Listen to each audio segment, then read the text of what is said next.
মানুষ প্রতিদিন এমন কাজ করে যেগুলোকে সে খুব সাধারণ মনে করে, অথচ ঠিক এই সাধারণ কাজগুলোর মাধ্যমেই তার জান্নাত বা জাহান্নামের পথ তৈরি হতে থাকে। মানুষ ভাবে বড় পাপ না করলে কিছু হবে না, বড় নেকি না করলে জান্নাত মিলবে না, কিন্তু বাস্তবতা হল আল্লাহ মানুষের জীবনের প্রতিটি ছোট সিদ্ধান্ত দেখেন। মানুষ যখন সকালে ঘুম থেকে ওঠে তখন সে নতুন এক পরীক্ষার মধ্যে প্রবেশ করে।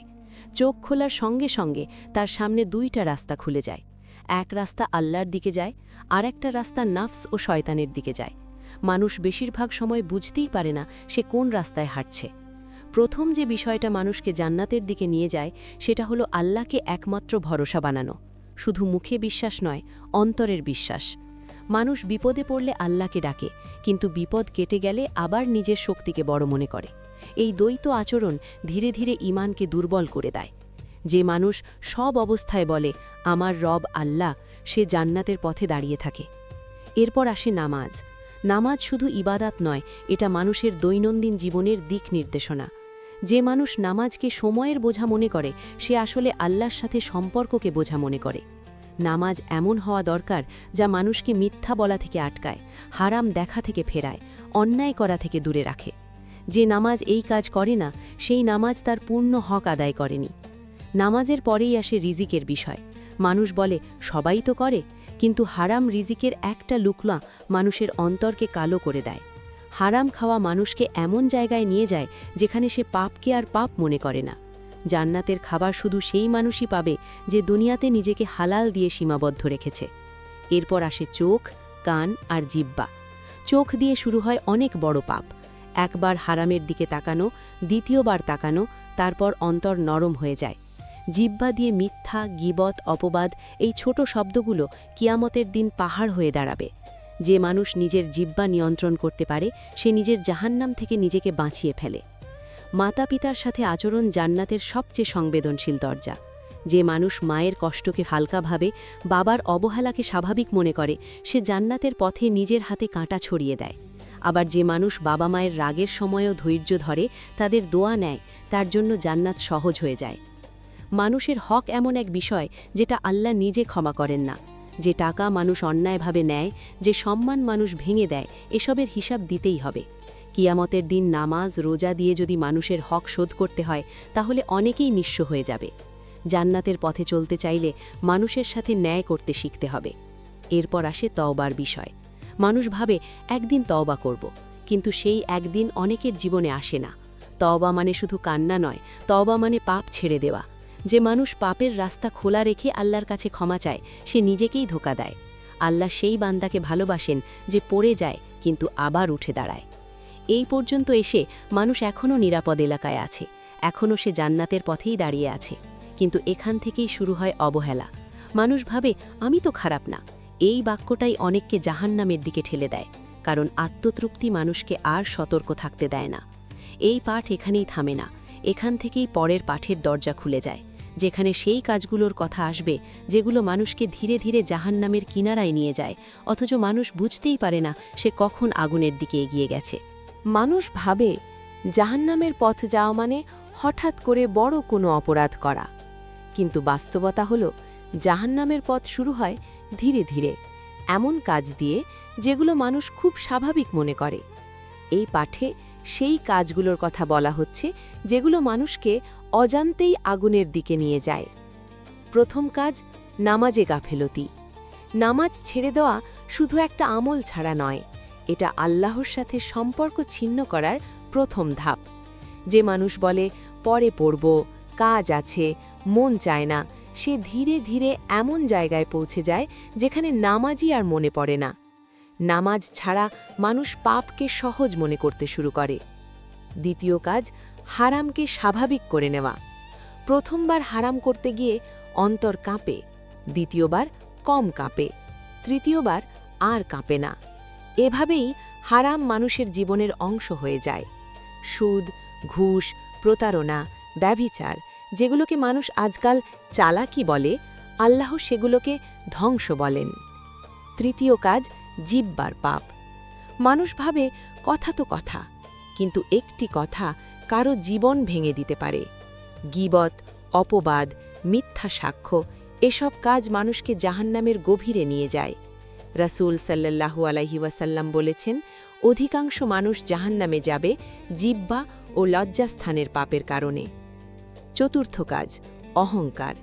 নিজের ইবাদতকে বড় মনে করা, অন্যকে ছোট দেখা, এই অহংকারই ইবলিসকে ধ্বংস করেছিল। যে মানুষ বলে আমি তো ভালো, ওরা খারাপ, সে নিজের জন্য আগুনের দরজা খুলে দেয়। জান্নাতে অহংকারীদের কোনো জায়গা নেই। পঞ্চম কাজ, অন্যায়ভাবে মানুষের হক নষ্ট করা। কারো টাকা, সময়, সম্মান সবই আল্লাহর কাছে আমানত। যে মানুষ এই আমানত ভাঙে, সে নিজের নেকি নিজেই বিলিয়ে দেয়। কিয়ামতের দিন অনেকেই দেখবে তার নামাজ, রোজা সব শেষ, কারণ সে দুনিয়াতে মানুষকে কষ্ট দিয়েছিল। ষষ্ঠ কাজ, পাপকে তুচ্ছ মনে করা।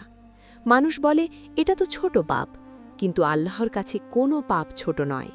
ছোট পাপ জমতে জমতে পাহাড় হয়। যে মানুষ ছোট পাপকে হালকা মনে করে, তার অন্তর ধীরে ধীরে অন্ধ হয়ে যায়। এরপর আসে অন্তরের মৃত্যু। যখন মানুষ পাপ করেও আর লজ্জা পায় না, তখন বুঝতে হবে তার অন্তর মারা যাচ্ছে। এই অবস্থাই সবচেয়ে ভয়ঙ্কর, কারণ তখন তওবার তাগিদও আর কাজ করে না। এই পাঠ এখানেই শেষ নয়।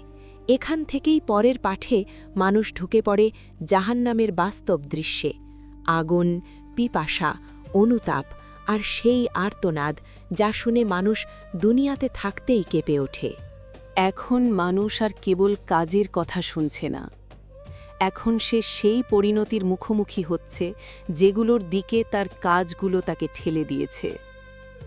জাহান্নাম কোনো রূপক কথা নয়, এটা বাস্তব, স্পষ্ট, প্রস্তুত করা হয়েছে সেই সব মানুষের জন্য যারা সতর্ক বার্তা পেয়েও অবহেলা করেছে। জাহান্নামের আগুন দুনিয়ার আগুনের মতো নয়। দুনিয়ার আগুন মানুষ নিভিয়ে ফেলতে পারে, জাহান্নামের আগুন কখনো নিভবে না। সেই আগুন এমনভাবে জ্বলবে যা হাড় পর্যন্ত পৌঁছে যাবে। চামড়া পুড়ে গেলে আবার নতুন চামড়া দেওয়া হবে, শাস্তি যেন থেমে না যায়। সেখানে প্রথম যে কষ্ট মানুষ অনুভব করবে তা হল তীব্র পিপাসা। মানুষ পানি চাইবে, কিন্তু তাকে দেওয়া হবে ফুটন্ত পানি, যা মুখে নিলেই অন্ত্র ছিঁড়ে ফেলবে। তৃষ্ণা মিটবে না, বরং যন্ত্রণা বেড়ে যাবে। খাবারের কথা বললে সেখানে খাবার হবে জাক্কুম, এমন এক গাছ যার ফল শয়তানের মাথার মতো। ক্ষুধার জ্বালায় মানুষ সেটা খাবে, কিন্তু গলায় নামবে না, নামলেও পেটে আগুন জ্বালাবে। সেখানে থাকবে শিকল আর বেড়ি। অপরাধ অনুযায়ী মানুষের গলায়, হাতে, পায়ে শিকল পরানো হবে। কেউ কারো দিকে তাকিয়ে সাহায্য চাইতে পারবে না, সবাই নিজের শাস্তিতে ব্যস্ত থাকবে। সবচেয়ে ভয়ঙ্কর হবে অনুতাপ। মানুষ বলবে, আমাকে যদি আর একবার সুযোগ দেওয়া হতো, আমি নামাজ পড়তাম, আমি হারাম ছাড়তাম, আমি তওবা করতাম। কিন্তু তখন আর কোনো সুযোগ থাকবে না, সময় শেষ হয়ে যাবে। অনেকে তখন নিজের সন্তানকে, স্ত্রীকে, বন্ধুদের দোষ দেবে, কিন্তু কেউ কারো বোঝা নেবে না। প্রত্যেককে নিজের কাজের হিসাব নিজেই দিতে হবে। জাহান্নামে কোনো মৃত্যু নেই, কষ্ট শেষ করার জন্য মরারও সুযোগ নেই। এই চিরস্থায়ী অবস্থায় মানুষকে সবচেয়ে বেশি ভেঙে দেয়। এই পাঠ এখানেই থামে না, কারণ জাহান্নামের বর্ণনা শুনে মানুষের মনে একটা প্রশ্ন জাগে, তাহলে কি কেউ বাঁচতে পারবে না?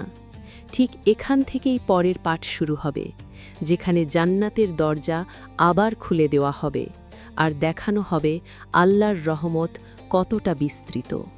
জাহান্নামের ভয়ঙ্কর দৃশ্য দেখানোর পর আল্লাহ মানুষকে হতাশ করে দেন না, কারণ আল্লাহ শাস্তির মতোই তার রহমতও বাস্তব। এই পাঠে সেই দরজাগুলো খুলে দেওয়া হচ্ছে যেগুলো এখনও খোলা আছে, যতক্ষণ শ্বাস চলছে। জান্নাত কোনো কল্পনার বাগান নয়, এটা প্রস্তুত করা হয়েছে সেই মানুষদের জন্য যারা চেষ্টা করেছে, পড়ে গিয়েছে, আবার উঠে দাঁড়িয়েছে। জান্নাতে প্রবেশ মানে শুধু কষ্ট থেকে মুক্তি নয়, এটা সম্মানের জীবন।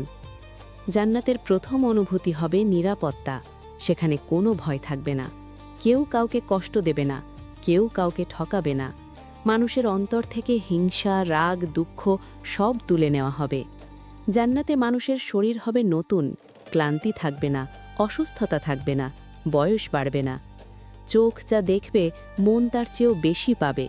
সেখানে নদী প্রবাহিত হবে, পানির নদী, দুধের নদী, মধুর নদী। এসব নদী কখনো দূষিত হবে না, কখনো শেষ হবে না। জান্নাতের খাবার হবে এমন যা খেলে তৃপ্তি আসবে কিন্তু ভার লাগবে না, কোনো অপচয় থাকবে না, কোনো কষ্ট থাকবে না। সবচেয়ে বড় নেয়ামত হবে আল্লাহ সন্তুষ্টি। আল্লাহ বলবেন, আমি তোমাদের প্রতি সন্তুষ্ট। এই কথার পরে আর কিছু চাওয়ার থাকবে না। মানুষ তখন বুঝবে দুনিয়ার সামান্য কষ্ট, সামান্য সংযম, সামান্য ত্যাগ সবই সার্থক ছিল। কিন্তু এই জান্নাত সবার জন্য উন্মুক্ত নয়। কিছু কাজ আছে যেগুলো মানুষকে জান্নাতের একদম কাছে নিয়ে যায়। ঠিক সেই কাজগুলোর গভীর বর্ণনা শুরু হবে পরের পাঠে, যাতে মানুষ এখনই নিজের পথ ঠিক করতে পারে। এখন প্রশ্নটা আর কেবল জান্নাত কেমন, জাহান্নাম কেমন এখানে আটকে থাকে না। এখন প্রশ্নটা হয়ে যায়, কোন মানুষগুলো বাস্তবে জান্নাতের সবচেয়ে কাছে থাকে আর কারা নিজেদের অজান্তেই জাহান্নামের দিকে এগিয়ে যায়। এই পাঠে সেই পার্থক্যটা স্পষ্ট করা হচ্ছে। যে মানুষ আল্লাহকে ভয় করে গোপনে, মানুষের সামনে নয়, সে জান্নাতের খুব কাছাকাছি। কেউ দেখছে না, কেউ জানছে না, তবুও সে পাপ ছেড়ে দেয়। এই গোপন তাকওয়াই জান্নাতের সবচেয়ে শক্ত চাবি। এরপর আসে ধৈর্য। ধৈর্য মানে চুপ থাকা নয়, ধৈর্য মানে হারাম সুযোগ পেয়েও নিজেকে থামানো, কষ্ট আসলেও আল্লাহর ওপর অভিযোগ না তোলা। যে মানুষ ধৈর্য ধরে সে জাহান্নামের আগুন থেকে নিজেকে ঢাল বানায়। দান ও সাদকা শুধু টাকা দেওয়া নয়, হাসি মুখে কথা বলা, কাউকে কষ্ট না দেওয়া, কারো বোঝা হালকা করা, এসবও সাদকা। যে মানুষ অন্যের উপকার করে নিঃশব্দে, সে নিজের জন্য জান্নাত জমা করে। কোরআনের সাথে সম্পর্ক। যে মানুষ নিয়মিত কোরআন পড়ে, বোঝে, মানে, তার অন্তর নরম থাকে। কোরআন মানুষের ভিতরের অন্ধকার ভাঙে। কোরআন ছাড়া মানুষ ধীরে ধীরে গাফেল হয়ে যায়। অন্যদিকে কিছু অভ্যেস আছে যেগুলো মানুষকে শেষ সীমায় নিয়ে যায়। আল্লাহর রহমত নিয়ে অতিরিক্ত আত্মবিশ্বাস, যাকে বলা হয় সব ঠিক আছে ভাব।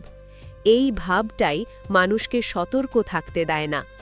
আরেকটি ধ্বংসের রাস্তা হল দীর্ঘ আশা। মানুষ ভাবে এখন না, পরে ঠিক হয়ে যাব।